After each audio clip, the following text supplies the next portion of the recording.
My name is Kathleen Miles, and I'm the executive editor of Noema magazine. Welcome to our discussion on Has Hysteria Conquered America, presented in partnership with Zocalo Public Square. Noema, which is published by the Berggruen Institute, is a magazine exploring the transformations sweeping our world, from artificial intelligence and the climate crisis to the future of democracy and capitalism. Noema magazine seeks a deeper understanding of the most pressing challenges of the 21st century. Subscribe to our print edition and find all our digital content at noemamag.com. Today, we are joined by essayist and novelist Pankaj Mishra, who is on the Noema editorial board and is the author, most recently, of Bland Fanatics: Liberals, Race, and Empire. We will discuss why American discourse, particularly around government and elections, is full of conspiracy theories, paranoia, xenophobia, and overheated denunciations. Pankaj will explore, to put it bluntly, whether the United States has lost its political mind. And now I'd like to hand it off to Moira Shourie, the executive director of Zocalo Public Square. Thank you, Kathleen. I'm Moira Shourie. Welcome to Zocalo Public Square. At Zocalo, our mission is to connect people to ideas and to one another. Everything we do is free and everyone is welcome. We publish original writing and convene events like the one we're watching today. Find out more on our website, zocalopublicsquare.org. Today's discussion will cover many topics that Pankaj Mishra has written about. When Pankaj was last in Los Angeles, we hosted him at a sold-out Zocalo event and us from his home in London. We will be restreaming this event in a few hours to reach our audiences in Europe and Asia. And now I'd like to introduce Ronald Brownstein, senior editor of The Atlantic. He's also a political analyst for CNN and a two-time Pulitzer Prize finalist for political reporting. Over to you, Ron. Hello, and thank you, Moira. I'm excited to speak today with Pankaj Mishra, who is an essayist and writer of both fiction and nonfiction books, and really one of the most prolific and insightful commentators on the modern life and the modern world. He's a columnist for Bloomberg Opinion. His political writing also appears frequently in the New York Times, the New York Review of Books, The Guardian, The New Yorker, and many other publications. His most recent book is Bland Fanatics: Liberals, Race, and Empire, a collection of essays examining the current political and intellectual culture of the United States and the West. Join me in welcoming Pankaj. Thank you for being with us this afternoon at Zocalo. Thank you for having me. Oh yeah, it's really a privilege for all of us. The framing question: has hysteria conquered America? From where you sit, what does the answer look like? Well, I think the answer has been yes, hasn't it? For some time at least, ever since Trump arrived. I mean, I think there was hysteria before, but it didn't quite manifest itself in this incredibly dramatic and sometimes violent way. And I think in a way, he might have made it more visible as well. And in some ways it might be a good thing because we can at least acknowledge it, we can diagnose it, and perhaps we can, try and start thinking about ways to go beyond it. There was an interview after the first presidential debate here, when Trump refused to condemn white nationalists and kind of gave this shout out to the Proud Boys, a kind of far right white supremacist group. The LA Times, our local paper, went out and interviewed people in different cities, and they interviewed a African American man in Atlanta who said they asked him if that bothered him. And he said, no. He said, every white president has been a racist. At least with Trump, he's honest about it. That was kind of an extreme response, but there is a sense in which some of these issues that we may have thought were behind us are now being debated directly in the marquee, at the marquee. Oh, absolutely. I mean, I think one of the arguments I try to make in this book and other pieces that I've done is that one reason why we are unable to look at our world clearly is because we are too influenced by a certain ideology of progress, of continuous, irreversible improvement. And once we start believing in that, it's actually quite a bit like, what people used to believe in communist states, that we're all progressing, it's all developing, it's all things are all working out extremely well. Except that in this context, it's not just the state, it's not just the government that is promoting this ideology. It's various parts of the establishment. It's the media. It's the think tanks. And if enough number of people start believing in it, it'll become very difficult to identify various pathologies and problems that have crept into your society that have actually been there for a very long time. And I think in that sense, I've written about this. Trump has been welcome in at least one aspect. I can argue that at least, which is that he's forced us to confront many of these problems that we either skated over or ignored or suppressed in the past. And I think they're now out there and we just have to face up to them. I think the example that you just gave is very illuminating. I mean, I had friends from America belonging to minority groups who were very convinced, when no one was, that Trump is going to win. They just thought, there is no way he can be defeated, given they could just sense that there was a groundswell of support for him. So they were on to something that other people were not. I mean, the whole sort of, infrastructure of punditry, all the entire mainstream pundits, columnists, they all were one in thinking that there is no way he can win. But there were people out there who sensed that something was changing, something was different. As a card-carrying member of that mainstream punditocracy, I can say that the person who I encountered during 2016, who was the most convinced throughout that Trump could win, was an African-American pollster named Cornell Belcher, who said correctly, it isn't that a majority of white, he said basically, even if a majority of white voters considered him a racist, that would not be disqualifying for as many voters as someone like me probably thought in 2016. There are people who said, yeah, he's a racist and I'll vote for him anyway. Now, let me ask you this. When you look at what we're seeing in America, the kind of divisions, the superheated style of politics with conspiracy theories flourishing, more open appeals to racism and xenophobia from Trump than we've seen from anybody at the national level since Wallace in '68, really unconcealed calls for violence, misinformation and disinformation spreading on social media. How does that look to you in a global perspective? I mean, to what extent is what we are, the kind of the crack up of our politics that we've been witnessing in America unique to the US? And to what extent is it part of a larger current that is affecting other countries as well? I mean, there are obviously certain things that are unique to America, since it's a democracy with proper institutions. Even if they're malfunctioning right now, the institutions nevertheless exist. But I think it is safe to say that America has joined a larger historical trend, that we've seen in many different parts of the world for a very long time, in post-colonial Asia, in Africa, countries falling apart, or countries suffering from, this is a phrase I use in Age of Anger, kind of low-intensity civil war. A civil war that doesn't actually erupt in open, naked violence, but nevertheless makes it impossible for society and the state to function. And I think we've seen this in many different parts of the world, but again, we really couldn't see them clearly, or we couldn't really relate them to the possibility that something like that might also happen in Britain and the United States, because we were too quick to come up with explanations that were self-flattering. If there's something wrong in Algeria, if there's something wrong in Pakistan, it's because of a particular culture, it's a particular way of doing things, it's because of Islam, or it's because the way they don't really, these people are not compatible in their worldviews with democracy or capitalism. And I think we can see today that these problems, these pathologies, these divisions are simply not unique to underdeveloped parts of the world, economically underdeveloped parts of the world, that they can actually happen in some of the richest countries of the world, in this case, the richest and the most powerful country in the world. So I think it's very important to keep that global perspective in mind, and to not again sort of start a narrative of American exceptionalism there, because we have seen figures like Donald Trump before. I mean, I've come to this subject not through the American experience or not through the British experience, but through the experience of India, supposedly the world's largest democracy. It was there where you could see that democratic institutions were dysfunctional, and the political culture was changing very dramatically.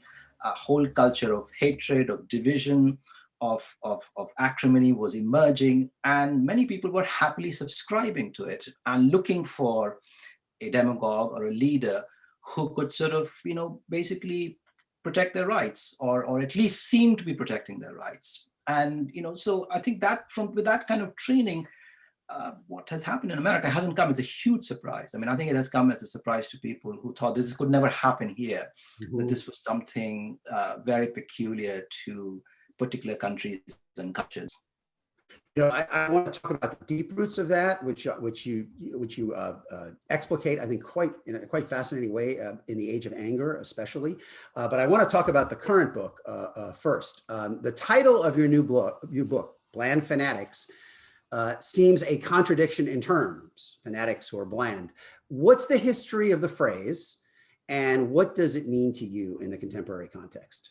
Well, the phrase I take from an very famous American liberal theologian, Reinhold Niebuhr. And Barack Obama's favorite theologian. Absolutely. Although Barack Obama has, I think, a selective understanding of what he actually said and wrote.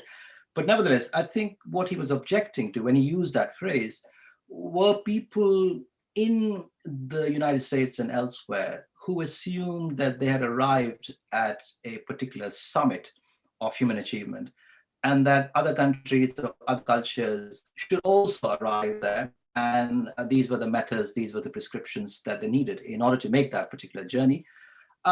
So he was objecting to this very hubristic idea that, first of all, this particular summit that we've arrived at is the only available summit, or is the only available way of organizing your politics and your economy. And that actually the reason why we arrived there is due far more to certain historical accidents than to, great efforts of our own. So there were multiple ways in which he was objecting to this hubristic ideology that emerged during the Cold War. And I think it's very useful for my purpose, because I think it connects what was happening in the 1950s to what has been happening since the end of the Cold War, particularly intensely, the sort of whole notion that the rest of the world can become like us, and that all we have to do is train particular people, or maybe sometimes even go to war, to persuade that our way of life is best, and they'll be better off if they adopt it as soon as possible. And the argument of the book is that this kind of thinking, which is very unself-critical, it doesn't really stop to challenge itself. It resembles far too much the ideology that liberalism was supposedly opposing all through the Cold War, which is communism, the idea of global revolution or global transformation, if not through revolution, through gradual change, through the diffusion of capitalism and technology. And that these are very hubristic notions. And I think today we can very clearly see, but what I was trying to do in the book, and this book actually consists of essays that I began to write in the late 2000s, before the financial crisis, but very much, actually, out of the experience of the calamitous Iraq war, and thinking the war on terror has failed so calamitously. And then you have the financial crisis, and then you have, the stirrings of political disaffection, whether it's the Tea Party movement or the Occupy. They were all signs that this sort of Cold War ideology of liberalism, which had sort of survived and become even more powerful after the collapse of communism, was really in many ways an ideological dead end, and that it was seriously misleading us, and that we need to rethink this whole narrative of Cold War liberalism, and then also challenge it and come up with better ideas and better solutions. So I think it's in that sense, it's a defensive book, because I'm actually pushing back against the dominant ideology of the time. It is no longer dominant. It's been, of course, replaced by, it's been basically unseated by the far right today. So today it's very much on the defensive. But when I was writing it, it was very much dominant. In many different points in your writing, both in Bland Fanatics and Age of Anger, you come back to a quote from another icon of kind of Cold War liberalism, Conor Cruise O'Brien. And you quote him on a trip to Africa in the 1960s, when he was, I think, surprised to see how many local leaders and individuals that he ran into viewed Western liberalism, quote, as the, quote, ingratiating moral mask which a toughly acquisitive society wears before the world it robs. And you quote that, I think, at different points in different essays, and also in the Age of Reason, in the Age of Anger. That's your view too, is it not? Well, I think I have a slightly more complicated view, which is that liberalism itself as a set of ideas about individual freedom, autonomy, tolerance. If this is what liberalism claims to be, then we should all be advancing its aims. But I think one should be very careful of the kind of arrogance that creeps into people who are in positions of power and influence and can suddenly stop actually reckoning with the consequences of their action. So in other words, what I'm really objecting to is the way people have used a relatively unobjectionable ideology and use it to advance their own power and interests. I think there is a very good case to be made for realizing the aims of liberalism as a set of ideas essentially meant to improve the human condition. Mm-hmm. But the way the liberals have gone about it, it's been really disastrous.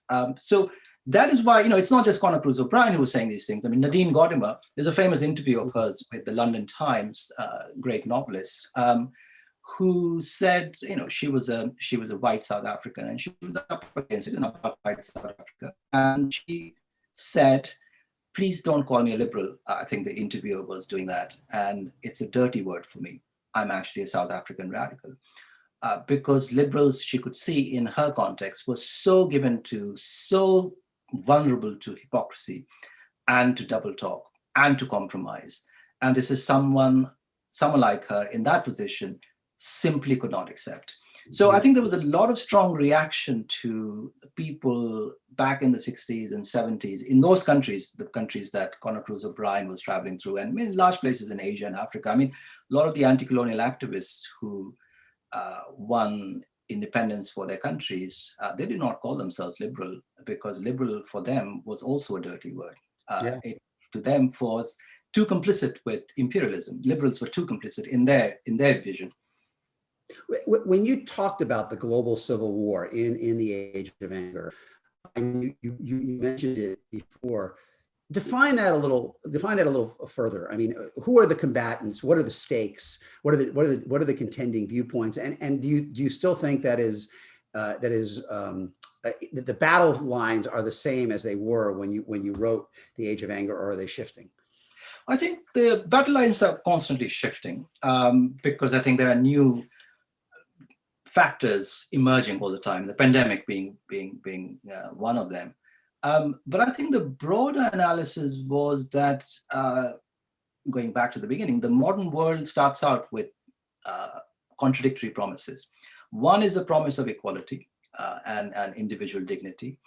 And that promise is how the modern world begins. But then there is this other promise that we will realize individual power and national power through capitalism. Mm-hmm. And that's when the contradictions start becoming sharper and sharper, because capitalism tends to generate inequality. And that creates more and more disaffection, and it starts to work against democracy or democratic ideals. Now, this situation can be contained and has been contained by ruling classes in the past by, creating social states, creating social welfare states, where you accommodate, the demands of people who are being exploited, the working classes. And then, of course, as economies become more complex, various other people within society who feel exploited or marginalized, you start on a kind of program of gradual inclusion. Mm-hmm. What happened in the last 20, 30 years was that the promise of equality went truly global.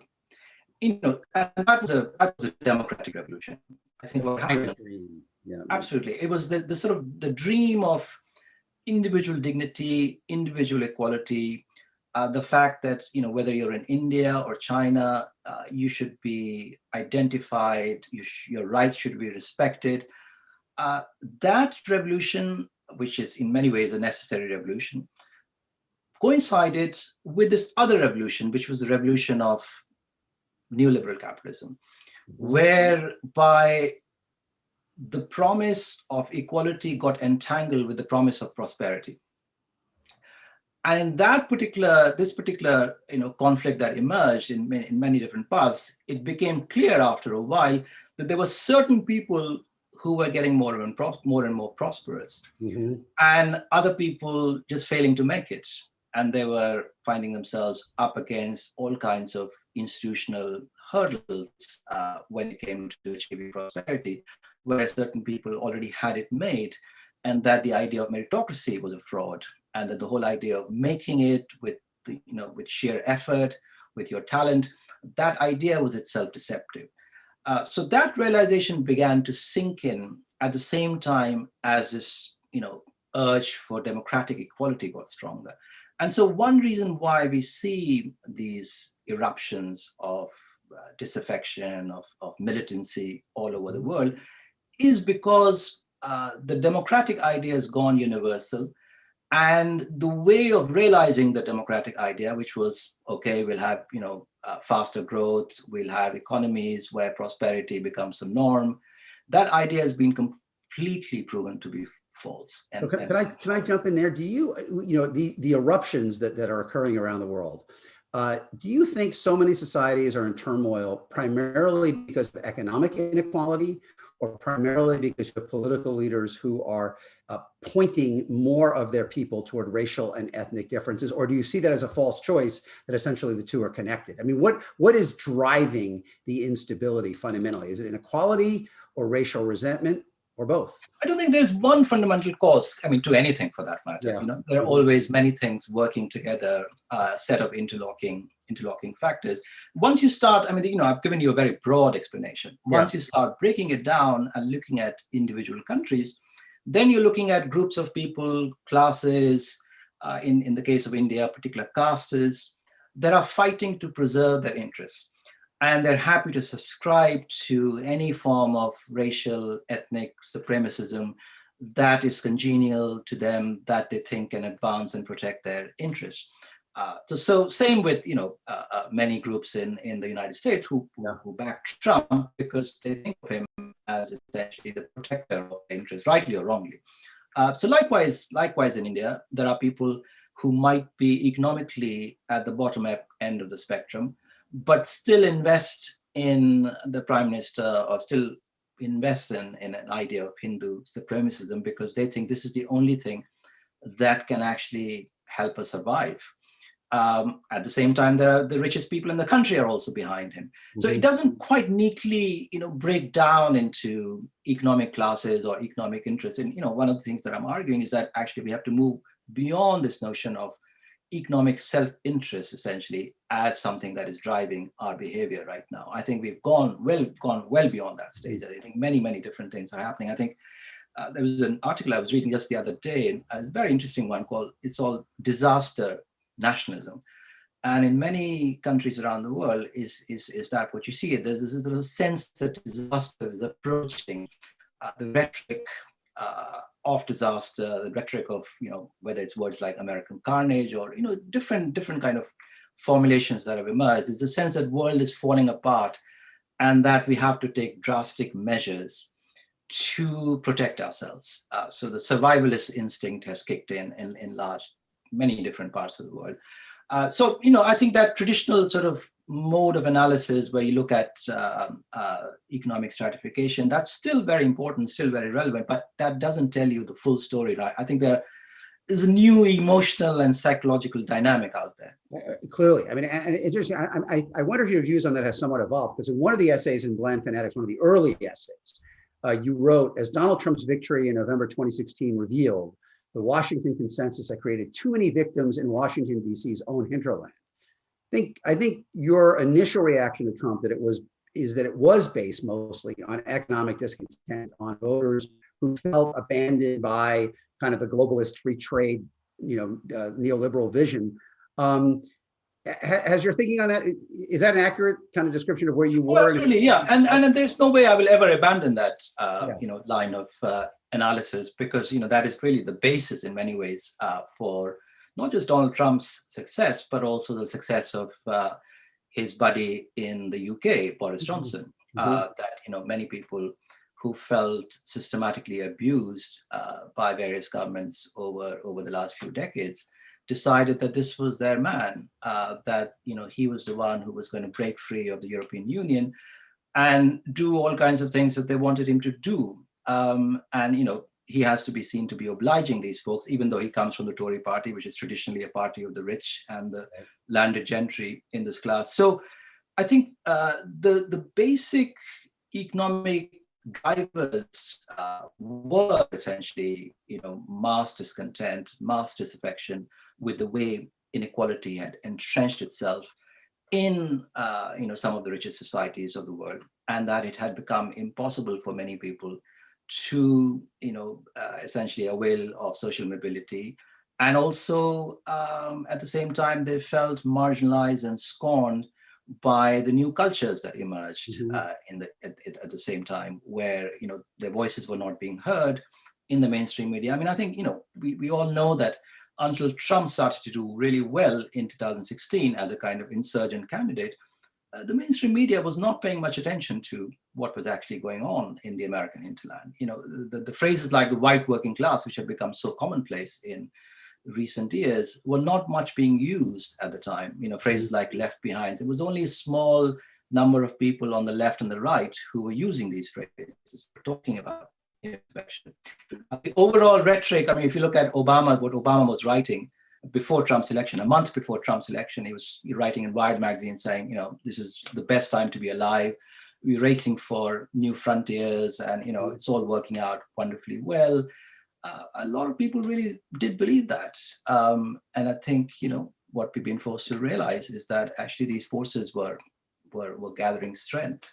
I think where this gets kind of to the point, or the sharp edge, is the question of, it's not just an academic question whether the movement toward a Boris Johnson and Brexit or Trump here is driven primarily by economics or by racial anxieties and resentments, and also resentments about changing other cultural changes, like more acceptance of same-sex relationships and more assertive roles for women in the workplace, because it really gets to the issue of, well, what can overcome that for the parties of the left? I mean, is there an economic agenda that can win back a substantial portion of the white working class in the Western countries from a right that is now being much more overt about its racism than they have been, really, as I said, since Wallace? And you quote, I think it's Enoch Powell, is that who it was in the 60s, kind of a Wallace contemporary.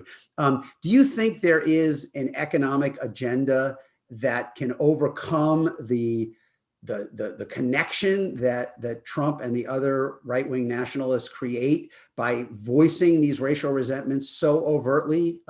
Go back, very fine people, all of that. Is there an economic answer, or do the parties of the left have to find a way to win around that and essentially concede most of those voters to the right for the foreseeable future? I think there are two different things here. I mean, one are, of course, there are. First of all, I think the white working class is a I think, deeply problematic construct because it already concedes too much to the far right when we start describing or when we start racializing the working classes in that way. But although they do behave very differently electorally. I mean, you will have, much of the working class is Black and Hispanic. Yeah. They are not drawn to Trumpian style arguments. Exactly. The white part of it that is drawn to it. And I think, there is the problem of how do you devise an electoral strategy for an electorate that is often racially divided and often too prone to, racial sentiments of the kind that have been provoked recently. And then, of course, in the long term for the left, I think that is a primary challenge, to come up with an economic program that actually is respectful, that is, first of all, acknowledging the enormous damage that has been done, not only to the American economy, American society, but also the natural environment, which has become a big factor there. So I feel like what has happened in the last couple of years is that we've seen these two struggles play out simultaneously. One is the attempt by people to the left of Joe Biden in the Democratic Party to set the agenda and to also win essentially political power within the party. In that, they have failed.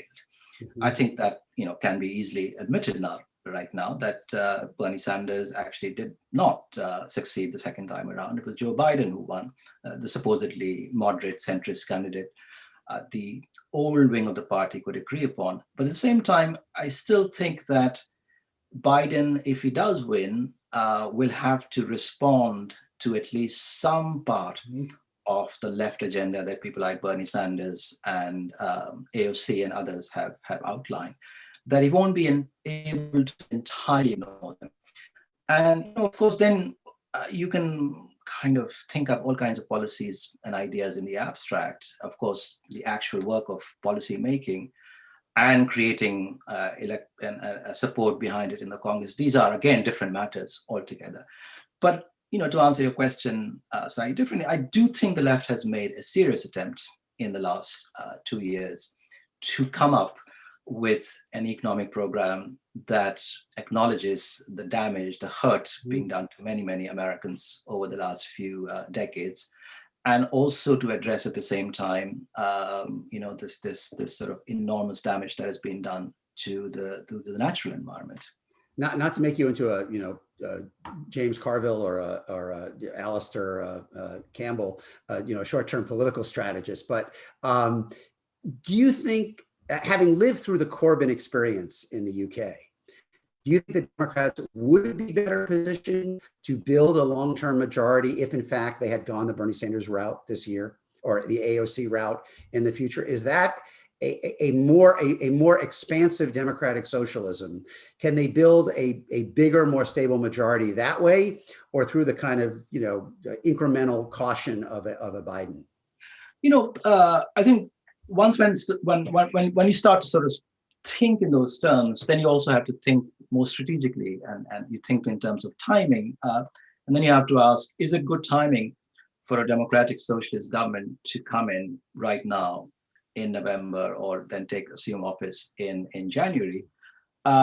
Somehow there are ways in which ideas can remain dormant for a very long time and then suddenly become very potent. I mean, Corbyn again lost very badly in the UK, but many of his ideas, not just ideas thrown by Jeremy Corbyn. I mean, he was an individual, but there were a lot of people around him. There were a lot of young people supporting him, and they threw up ideas which actually the Tory government has embraced.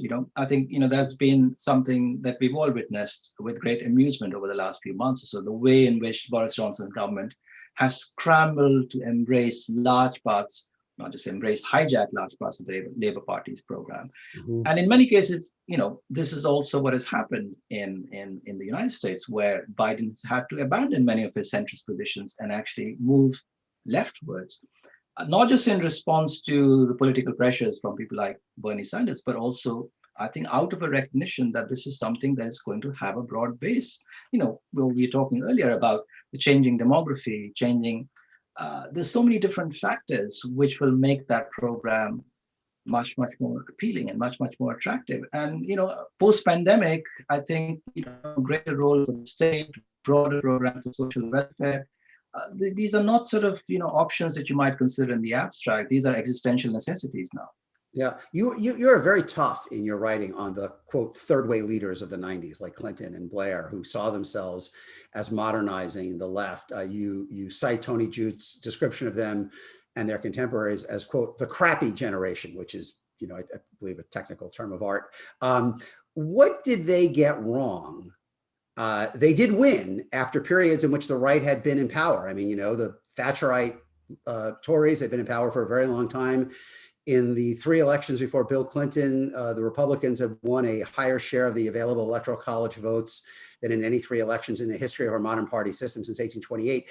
So they did kind of put the left back in the ball on the field, at least. But what did they get wrong in your view? And what is the lesson of that as we come to another moment, at least in the US, where the left may be regaining power?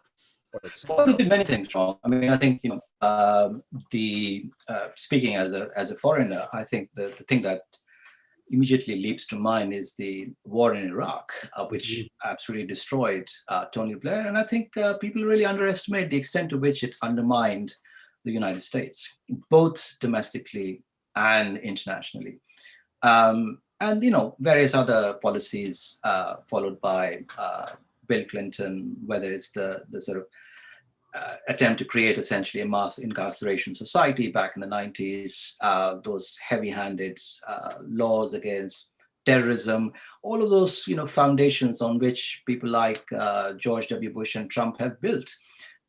So I think, if you start actually listing all the many things they got wrong, the list is potentially endless, and not to mention, whole program of deregulation and privatization.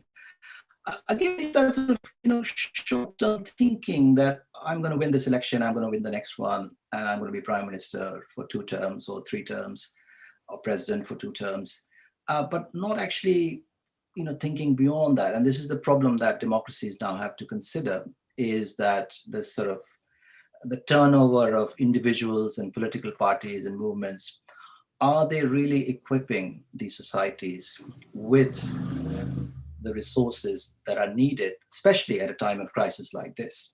I think one of the most interesting and surprising threads in your writing, whether it's Bland Fanatics or Age of Anger, is that you have a certain amount of sympathy, even while being critical of those who have resisted modern society defined by individualism and acquisitiveness and kind of secularism. Obviously, starting with Rousseau, who's kind of a hero in the Age of Anger, and then his German followers in the 19th century. Even in some respects, Khomeini, as an expression of the resistance to this kind of universalizing creed of what a successful society looked like. What does the US, the UK, the West more broadly, if anything, need to learn from that line of thinkers that you outline and explore? Well, one thinker you did not mention, who I often quote and have learned a great deal from, is Gandhi, who was, among all the people you mentioned, the most influential and the most eloquent critic of many modern political and economic arrangements. And I think the reason for that being that he actually experienced those realities, not just in India, but also in South Africa, in Europe. He was a subject of the British Empire. So his experience was very broad and very deep.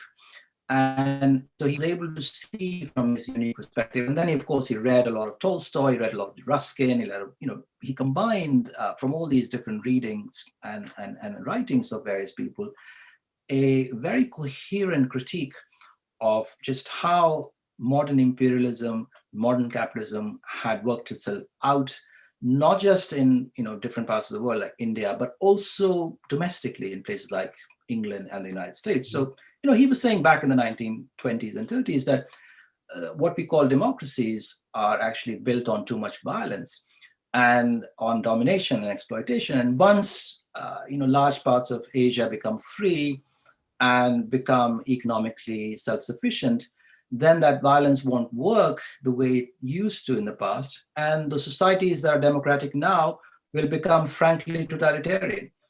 So, here is something that, Indian guy was saying back in the 1920s. Why? Not because he was a genius, but because he was simply experiencing these realities in different parts of the world. And, looking at things from the bottom and saying, okay, let's be concerned about the environment. If 300 million Indians, that was the population of India at the time, start to consume in the same way like these minority of Europeans and Americans, the world would be stripped bare as though it had been invaded by locusts. So this kind of vision that people had, and he was not the only one, again, back in the 10s or 20s or 30s, speaking about these things. So I think one thing we have utterly failed to do in our mainstream discourses, and we both belong to the mainstream in some ways, is to incorporate the experiences and ideas of some of these figures.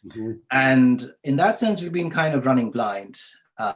We haven't actually really thought beyond our own power and influence and how to protect it, how to advance it. In that sense, we become, or let ourselves become, intellectually very helpless.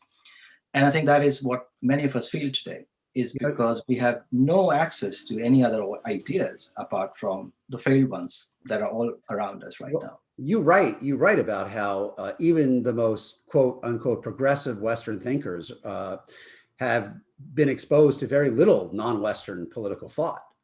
And that's kind of a system-wide blind spot. What's the price of that, in your view? Oh, I think we pay a huge price for that kind of ignorance. The fact that today a writer from India or Egypt or Indonesia, if he or she wants to write about global affairs, you've really got to know, that person needs to know a lot about the Euro-American tradition, philosophies, histories, political histories, religions, before they have any kind of authority, or indeed even basic credentials to write about things outside, their respective societies. There is no such requirement on the part of people who pontificate day in and day out about India, about Iran, about Russia. None whatsoever. They don't speak the language. They have not read a single book of, say, Arab philosophy. But yes, you can say whatever the hell you want about, how the Arab thinks, or what. There was a famous book during the Iraq War, The Arab Mind. Mm-hmm. So you can pontificate about the Arab mind without ever having read a single book by an Arab writer. So I think what it has done, in the case of Iraq and the so-called Arab mind, it has been proven pretty devastatingly just what the effects of that kind of ignorance and arrogance are. And I think, not actually knowing about other worldviews, about other philosophies, to take a simple example, like the Indian worldview. What is the Indian worldview? There are many Indian worldviews, obviously, but there's one thing they share in common, which is that life is not fundamentally seen in terms of a pursuit of happiness. Life is seen as essentially full of a whole lot of suffering, and the idea is liberation from that life of suffering. But if you assume that actually people in India are just dying to be Americans, then you will make serious cognitive, intellectual errors in your analysis of that country. This is just a very tiny example that I'm offering you. Is that sort of assumption that we are the best that human civilization is capable of, and everyone else should either follow us or should be forced to imitate us. That has resulted from this really profound and really extraordinarily sad ignorance of other traditions, other philosophies, other worldviews. I'm going to bring in the audience in a minute because they have a whole bunch of questions, as you might expect. But before I do, I want to ask you about one other thing. In reading through the books, I thought I stumbled across your ideal when you were writing about 19th century German thinkers, I believe, who were searching for a formula where, and here I'm going to quote, liberty and democracy could be achieved without capitalism, equality without totalitarianism, and spirituality and religion without clerical authority. Is that kind of the model you think of a society that would be most successful? And have you seen one that comes close? We haven't, unfortunately, but I think, it's definitely worth aspiring to, no question. Mm-hmm. Yeah, but there isn't something you can point to that has come close to that of what? No, Sally, I think, there are small places, obviously at different points in history, different moments in history, they've come close to it. And I think, there have been societies with relatively less degree of violence and coercion and exploitation, and where people have felt freer. And I think, geographically, because of the lack of centralized control by the state, people have been free from also the heavy hand of the state. So there have been moments here and there, but I think in terms of the modern world and people, fully fledged members of the modern world, I think we have a long way to go before we come anywhere near that particular ideal. Yeah. All right. So let's bring in the audience. What can the entire world learn from the example of one of the most, quote, developed countries in the world, presumably the US, acting like, quote, a third world country presumably in its level of disorganization? Well, I think what we can learn, I mean, especially for people elsewhere, many of whom sort of saw the United States as a kind of model, as an ideal, that we have to be very attentive to our local environment, that we have to be very attentive to our particular societies, their particular circumstances, and not go chasing after elusive foreign ideas. I mean, one of the problems of the so-called third world, it is no longer called the third world, but the problem nevertheless persists in different parts of Asia and Africa, is that they embarked upon a project of imitation, of modernization, without taking into account the particular demographic, natural, geographical nature of their societies. And I think that is really a huge problem in again, sort of failing to break through certain ideological, self-made, self-created delusions. And I think what America at this point offers to the rest of the world is a cautionary tale that you were trying to imitate America. Well, actually, America can end up in a very unfortunate place. I'm going to follow up with one of my questions I'm going to ask you later. Are you optimistic or pessimistic about what the next 10, 15 years in America is going to look like? I think, the situation right now is too complicated to be either any of those things. I mean, on one side, you see enormous potential in terms of the energy released by political action in recent years, especially by a younger generation in America. That's been hugely inspiring. Someone from the outside looking in to see so many young people come together under different, environments and causes of social justice. So that's a great source of hope. At the same time, that the forces of the status quo are deeply entrenched and they are in positions of power and influence, and they will not let go of this enormous power they've accumulated easily. So there's a big struggle to be had there. And, again, I think probably we'll witness that struggle for at least the rest of my lifetime. And one important ingredient, I think, going forward would be certainly a degree of optimism and hope.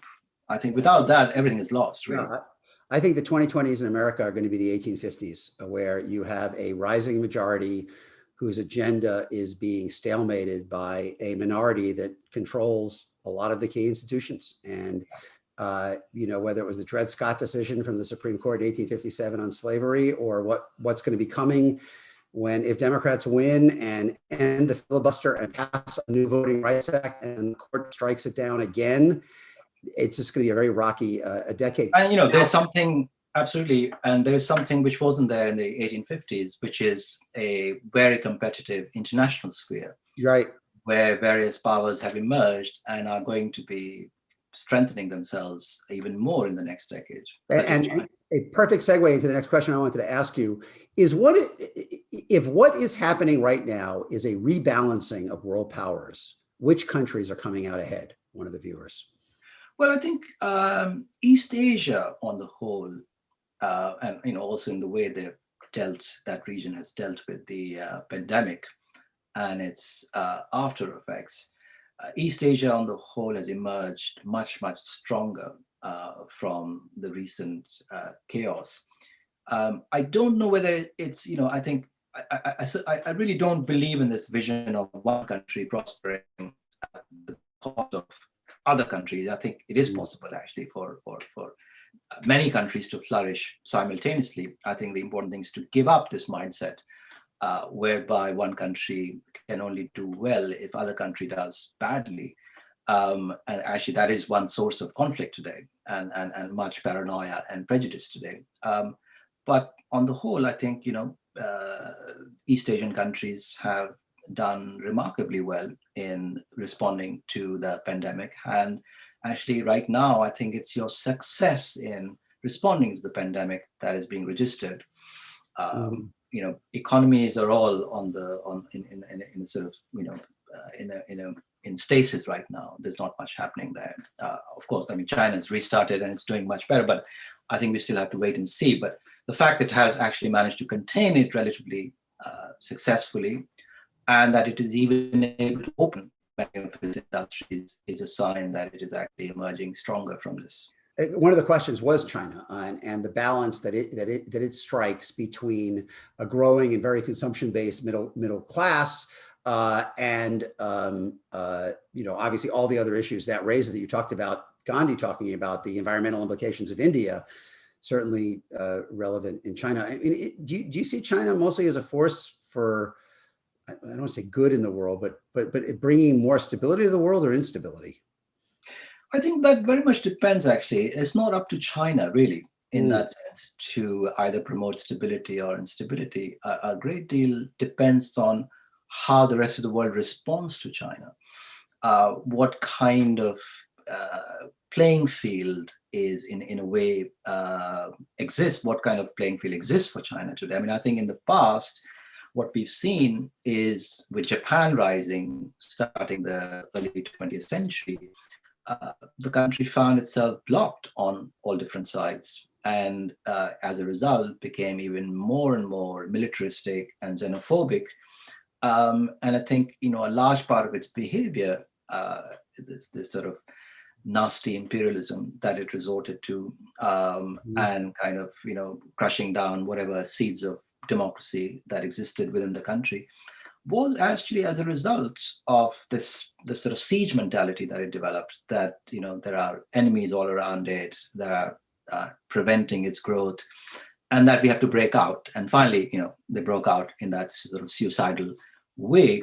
So I don't think it's entirely up to China to really make the world either a better place or a worse place. I think a lot of us must also share that responsibility.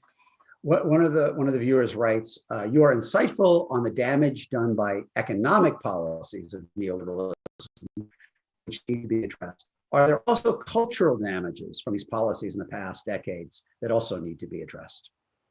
Well, I think, on the whole, and again, I have to be self-critical here, that we writers and journalists for the mainstream press have been too self-absorbed. We've been far too self-congratulatory, not really perceptive enough of the sufferings and ordeals of ordinary people, and actually have managed to project the impression that there is this, unaccountable elite that doesn't really care about ordinary people, and not only doesn't care about them, but actually, scorns them. Looks down on them. And, I know a lot of people suffer from that sort of perception, that they are being marginalized, they're being scorned. I really do think there's some truth in that perception, that the culture at large, intellectual culture, political culture, has been condescending to large members of the population, large section of the population. And there's a perfect follow-up question from one of the viewers. So let me ask that, and I will ask the follow-up that I had to that. In the USA, but also elsewhere, there seems to be a level of hubris that mirrors a discontent that it tries not to acknowledge. How can we encourage humility, presumably among our leaders, and maybe begin to find some ways to alleviate the discontent? I mean, is it just kind of, I see you, I acknowledge? I mean, certainly Biden, I saw him this week in Michigan. He said, look, we lost sight of you. Is that the first step? Oh, absolutely. I think for any politician right now who is seeking to benefit at this point from this implosion that we see in Trump land, is that arrogance, hubris have in a way reached a kind of monstrous culmination, with those images of Trump on the White House balcony taking off his mask. And I think now is the time for humility. So in a way, humility has a new opportunity right now to make itself manifest in the way politicians speak, in the way they address large numbers of the electorate. So, as a political strategy, it makes complete sense at this point. Here's what I was going to say. I mean, I think when Trump got elected, I think the dominant impulse on left of center Americans was like, wow, things must be really tough in a lot of these communities, and they're willing to go to the extreme of electing Donald Trump. I think that's changed though over time, because as he has been so horrible, so openly racist and sexist and authoritarian and extorting the government of Ukraine, I think that the mood has more changed to not what were the conditions that led people to support him, but what is wrong with these people if they are still with him? Like, doesn't it say something about them if he can be this openly racist and they're still willing to vote for him? And I do wonder if there is a diminishment of the sympathy for the economic struggles of kind of Trump country America, because they are willing to abide what in the rest of America seems clearly indefensible. Well, there could be that. I mean, I think definitely, absolutely, if you feel that 40% of the people are still going to vote for him, you will probably feel that. But at the same time, I think there's another way of looking at it, which is to register the sheer desperation of people who are still voting for Trump at this point. That perhaps it has something to do with the fact that real political choice is not being offered right now in this election. So there is that possibility also to be considered. I asked you this question about America. We're in our last few minutes. I would love to get your feeling. Is the 2020 is going to be a good decade or a bad decade for the world, in your view? Well, at this point, it's probably too early to tell, is it? Right. Only just started. It sounds like a show and lie on the French Revolution. Yes, but the future is becoming difficult to predict too. I mean, it should remain difficult to predict, actually, ideally. And is it because you think it is not clear which of the, I mean, if you, do you think the kind of the right-wing nationalism wave has peaked? Yeah, I think in some ways, yes. I mean, by some ways, I mean, in some contexts, in some countries, yes. But what do we mean by peaking? I mean, that's another question, Losing elections doesn't mean that you've started on a, downward trend.